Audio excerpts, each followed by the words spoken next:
Assalamualaikum warahmatullahi wabarakatuh. Halo, perkenalkan, nama saya Sofia Fitriawati dengan NIM 06111282126053. Jadi di sini saya akan sedikit menjelaskan materi fisika kelas 11, yaitu tentang kesetimbangan benda tegar. Sebelum itu, kalian tahu nggak sih apa itu kesetimbangan benda tegar? Nah, jadi kesetimbangan benda tegar adalah kondisi di mana momentum suatu benda bernilai nol, yang artinya jika awalnya suatu benda diam, maka benda tersebut akan cenderung untuk diam. Lalu, syarat kesetimbangan yang berlaku pada benda tegar itu adalah syarat kesetimbangan translasi dan rotasi. Nah, adapun syarat yang harus dipenuhi itu ada dua, yaitu yang pertama, total gaya yang bekerja pada benda itu sama dengan nol. Lalu yang kedua, total momen gaya atau torsi yang bekerja pada benda itu juga sama dengan nol. Macam-macam keseimbangan benda tegar.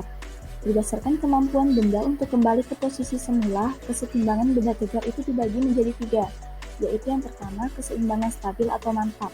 Nah, keseimbangan stabil ini adalah kemampuan suatu benda untuk kembali ke posisi semula saat benda diberi gangguan. Lalu yang kedua itu keseimbangan labil atau goyah. Keseimbangan labil itu terjadi jika benda tidak bisa kembali ke posisi semula saat gangguan pada benda dihilangkan. Lalu yang ketiga, keseimbangan netral atau indifferent. Keseimbangan netral terjadi jika benda mendapatkan gangguan di mana pusat gravitasi O pada benda tidak naik atau tidak turun. Lalu, apa sih contoh penerapan kesetimbangan benda tegar dalam kehidupan sehari-hari? Penerapan benda tegar dalam kehidupan sehari-hari itu yang pertama adalah ayunan.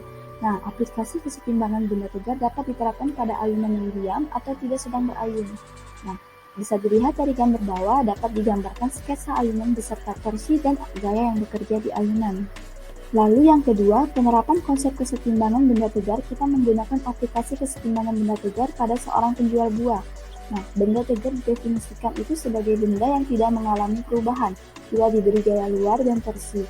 Syarat kesetimbangan untuk benda yang dianggap sebagai partikel adalah resultan gaya atau torsi yang bekerja pada benda tersebut sama dengan nol, dan benda dalam keadaan diam.